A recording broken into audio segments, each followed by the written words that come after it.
The wind howled over the charred remains of the village. Smoke rose from the blackened wood, where rats skittered and bodies lay stiff under dusting snow. A girl, no older than 13, crouched near the husk of a bread oven, her fingers purple from cold, her eyes sunken from hunger. Her name had once been Annika. Now, no one called her anything. Boots broke the frost. She didn't run. There was nowhere left to go. The men in iron soldiers of the king found her between the corpses. The last spark of life in a village wiped out by the sickness. One looked at her, tilted his head. She flinched as his gauntlet brushed dirt from her cheek. She was hauled onto a cart among sacks of grain and old spoils, and taken away in silence. Her limbs shook, not from fear, but because her body had gone too long without warmth.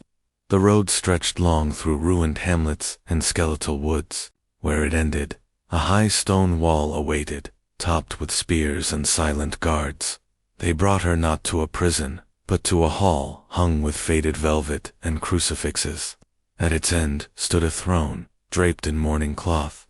Upon it sat the king. His beard was tangled, his eyes vacant. He stared when he saw her, stood slowly. She thought he would strike her. Instead, he wept. He whispered a name, Elizabeth. The king ordered silence throughout the court. She was to be cleaned, dressed, hidden. An old woman washed her in icy water, scraping filth from her skin with a dull knife. Her hair was lathered in lavender oil until it shone. She was made to wear a stiff corset, the bones biting into her ribs. Gowns of silk weighed on her bird-thin frame. The smell of rot clung to the fabric. They sat her in front of a mirror cracked, but whole enough to reflect. The face that looked back was not her own. It was the queen's. She had seen the portraits in passing, the same eyes, the same sharp brow, a chill that had nothing to do with winter passed through her. They did not care who she was, only who she looked like. At night, she lay in a bed once warmed by royalty. Her feet curled against the chill of the stone beneath it. The mattress sagged in the middle, as if the dead queen still lay within. Servants moved around her like ghosts, feeding her broth, brushing her hair, never speaking her name. A priest visited the next morning. He held a black book bound in flaking leather and spoke of signs, omens, and the will of God. He said she had been chosen, returned to fulfill a divine promise. If she disobeyed, she risked damnation for herself and the entire kingdom. She said nothing. There was nothing to say. The castle halls were dim, the windows too high for escape. Guards stood at every door, though they never looked her in the eyes. Once, she heard a page whisper, "The queen walks again." Another swore it was witchcraft. No one dared challenge the king. She was taught to walk like Elizabeth, to tilt her head just so, to speak with measured grace. When she faltered, a switch struck her calf.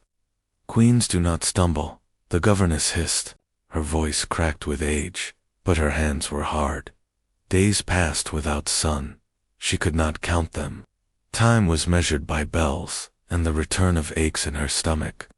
The food was rich but small, arranged in careful patterns, symbolic feasts, for a body not yet recovered. Her fingers swelled and cracked in the cold. Once, in a fit of weakness, she tried to say her name aloud. Her mouth opened, but the word would not come. Annika. It felt foreign now, as if buried under the silk, under the perfumes, under the weight of the dead woman whose shadow she wore. The king visited again after a week. He stared, said nothing for a long time.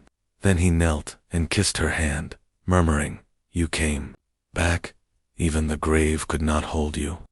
She looked past him, at the crucifix behind the throne, and wondered if God had turned his face away from this place. Later that night, she found an old doll under her pillow. It had glass eyes, one cracked. Its dress matched hers. No one claimed to have placed it there. Her dreams became fevered. In them, the dead queen spoke in riddles, her mouth sewn shut, her crown rusted through. She held out her hands, skeletal clawed, and whispered from behind bloodless lips, you wear my skin. Asterisk each morning, she woke to a servant drawing the curtains. Light never touched her room fully. The castle was built to hold heat, but the cold found her anyway. Her body weakened. Her voice grew soft, but the rituals did not stop. At the next moon's rise, the bishop arrived to sanctify her return.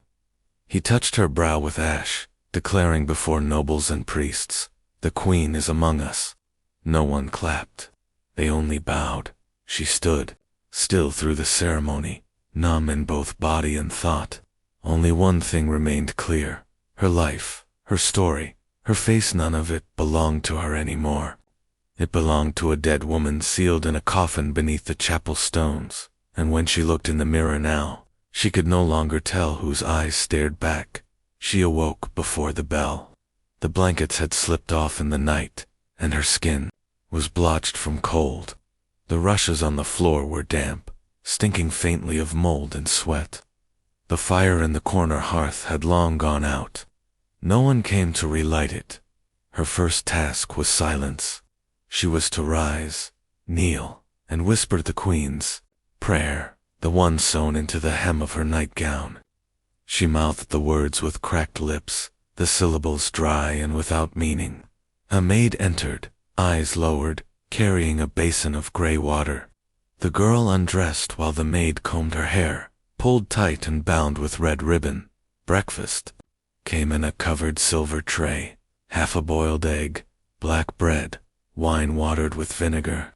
The eunuch who brought it never spoke unless necessary. His face bore a single long scar across the jaw.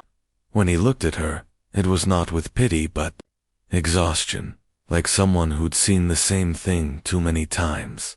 After the meal, she was led down a stone corridor lined with tapestries. Each told the story of Queen Elizabeth, the coronation, the marriage, the mourning procession. The faces stared down in judgment. At the end of the hall, she was made to kneel on raw stone. A priest lit incense and read scripture. She kept her eyes fixed on a crack in the floor, where ants crawled in and out. She was taught to sit straight, to smile only when spoken to keep her hands folded with fingers touching at the tips. The tutors said nothing of letters or knowledge, only posture, expression, movement. The past queen had been loved for her stillness, her patience. The girl was reminded of this constantly. Afternoons were colder. Her chamber let in no light and barely held warmth. She was forbidden from opening shutters or touching tapestries. The furniture was not hers to use. The bed was too wide for one. The pillows smelled of perfume and rot. Her gowns itched where they pressed against healing scabs. Her shoes were tight, meant for a woman grown. Servants spoke in fragments. Keep your voice sweet. Don't eat too fast. The king sees everything. Once, she asked for more water. The maid stared, then left without answering. When she asked again the next day, no one came at all. The other girl, the burned one, was brought in on the third week. Her face had melted on one side, the skin a patchwork of scars and thick ridges. She never spoke, but followed orders with perfect precision. She was shown to the girl as a warning. "This one tried to run," said the steward. "We keep her, to remind others what becomes of escape." After that, the girl stopped asking questions. Winter crept through the castle's stones. Food grew smaller, the broth thinner. Her gums bled when she brushed. Her hair began to fall in strands. No one noticed, or if they did, they said nothing. Her limbs shrunk beneath her gowns, her ribs pressing like knives beneath the silk dot. "Night," she heard chanting from the chapel, voices low, echoing through vents in the wall. She tried to sleep, but the sound pressed in, wrapping her dreams in shadows. The queen's name echoed from mouths she'd never seen. She learned to wait for signs. A bell meant standing by the window. A knock meant kneeling. A cough from the eunuch meant dressing in mourning black. All gestures revolved around the idea of Elizabeth. The girl was merely the body carrying them out. Sometimes the king sent letters. She was told to open them, read them aloud, then burn them in the silver dish by her bed. The ink bled. The words were sometimes loving, sometimes unhinged. You saved me from grief, one said. Another read, your death was a test. Now, you are clean. She no longer wondered which queen he was writing to. Once a painter came. He was old, bent from years at the brush. He looked at her, then hesitated. He painted quickly, not speaking. The portrait showed her in white, with hands clasped, lips closed. The background was a shadow. When he was done, he left without taking coin. Punishments were never named. If she spoke too soon, the fire was left unlit. If she forgot a gesture, her meal was taken. If she cried, the door was bolted until the next day. She learned to keep still. Her tears dried before they fell. The eunuch once handed her a comb carved from bone. It was hers, he said. It snagged her hair, pulling strands free. She wondered if it still held lice from the dead woman's scalp. She grew too tired to protest, too hollow to resist. Her back hunched slightly now. Her shoulders ached from stillness. When she saw herself in the mirror, she adjusted the tilt of her chin to match the old portraits. There was a rhythm to it, now, a dead rhythm. Sleep, wake, pray, kneel, eat, repeat. She forgot her voice, forgot the color of her village. She forgot what her mother's hands had felt like. All she remembered was the scent of lavender oil and the echo of footsteps on stone. She did not dream anymore, or if she did, she could not remember the dreams. There was only the cold and the smell of old perfume, and the silence of those around her who had also learned that survival meant forgetting they were ever alive. The sickness came again before spring. It began with the stablemaster, then the scullery girl. Soon the entire lower hall was coughing, their faces flushed and wet with fever. Buckets were left in corners. Straw was thrown down to catch the bile. The bishop declared it a test from heaven, a reminder of divine wrath. The girl was moved deeper into the castle, behind 2 iron doors. The air in her new chamber was damp and tight. She was told not to speak, not to breathe too deeply. Her food was passed through a slot. No faces, no words, just a metal tray sliding across stone. Days passed without the sound of footsteps. The fire burned out and was not relit. Her hands grew pale and trembled from cold and hunger. The king no longer sent letters. He no longer visited. She heard from the eunuch that he had taken to sleeping in the chapel beside the coffin. Whispers said he would not eat, that he believed her presence had been a lie, a trick sent to tempt him into blasphemy. No one corrected him.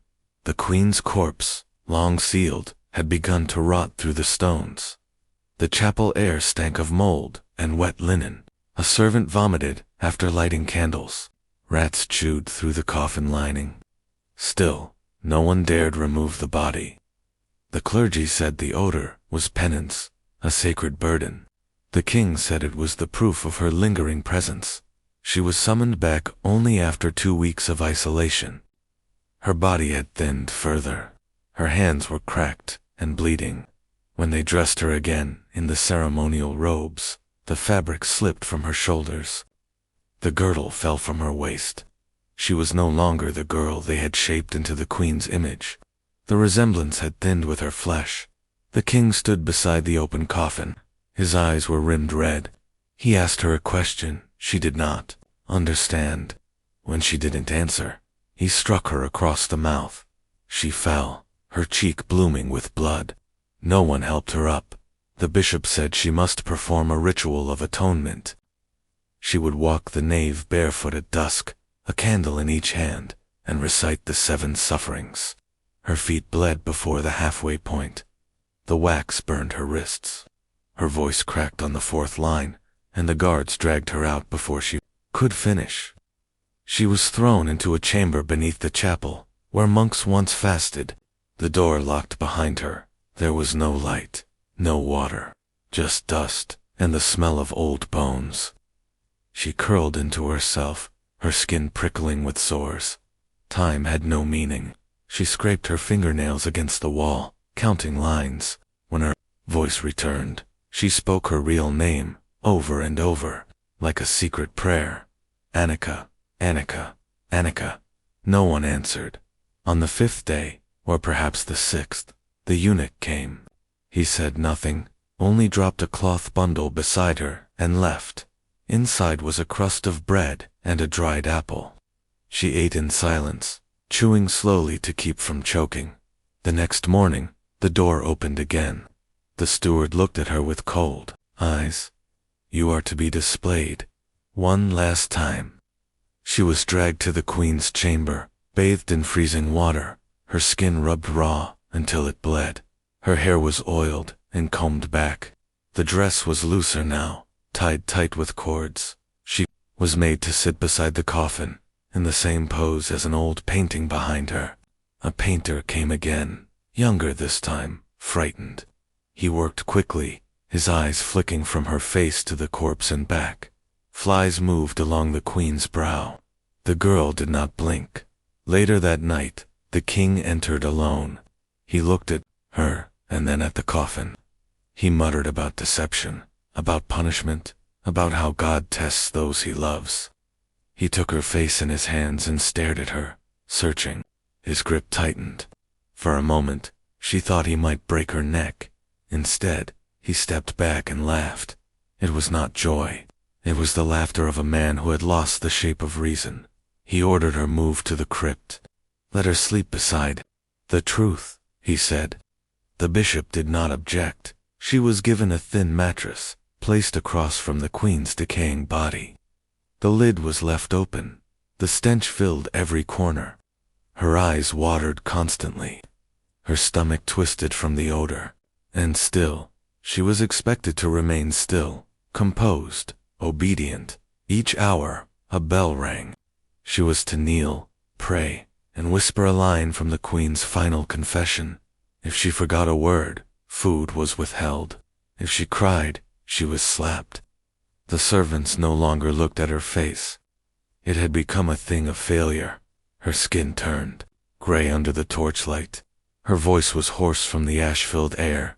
She no longer saw herself when she closed her eyes. Only the corpse beside her, the white dress crumbling into dust. Her mind drifted between memory and delirium. Sometimes she thought she heard her mother's voice, calling from the stone. Other times, she saw her own body inside the coffin, mouth open, eyes sewn shut. She stopped counting days.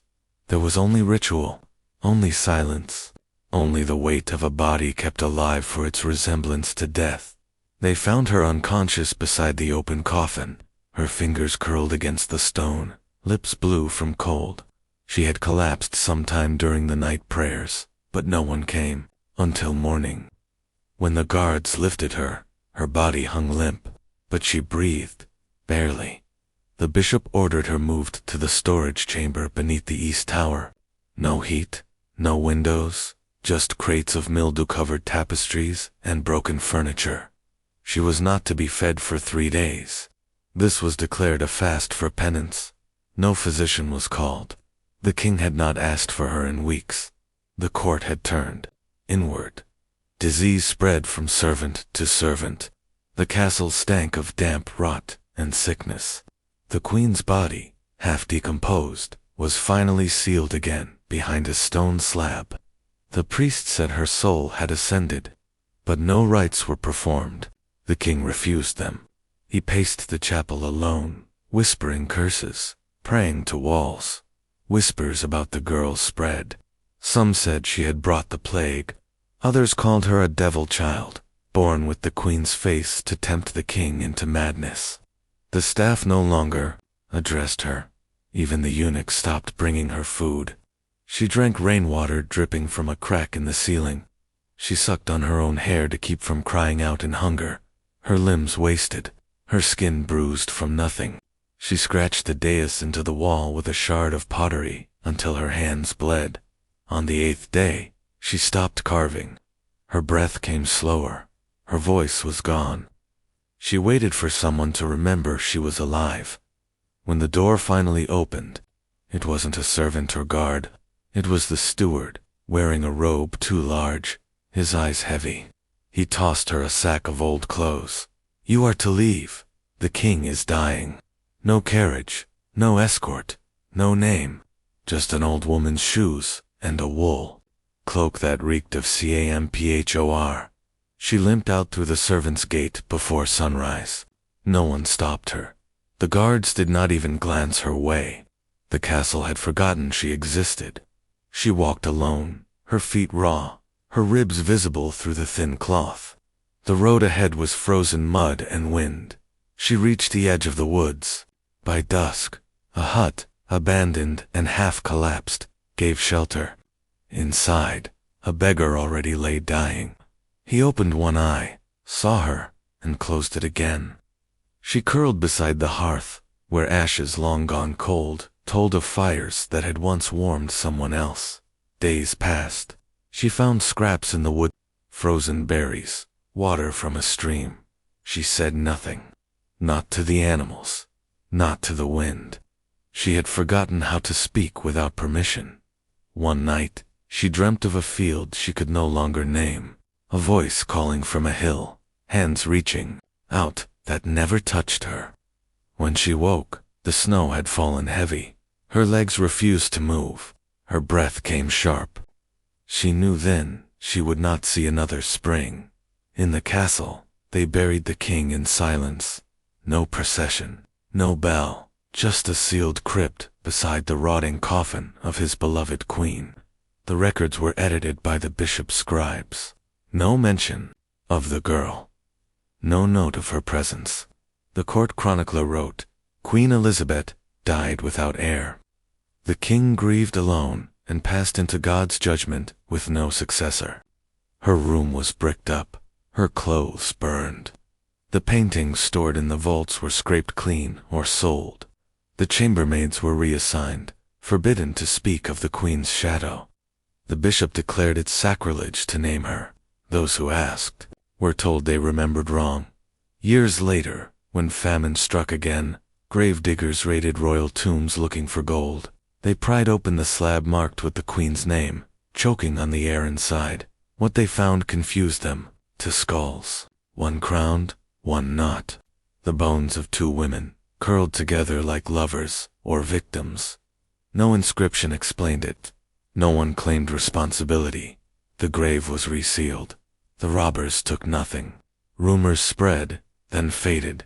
In a village far to the west, an old woman once whispered a tale to her granddaughter about a girl taken because she looked like a dead queen. The girl asked what happened to her. The woman just said, she vanished, like smoke in a storm. Centuries passed.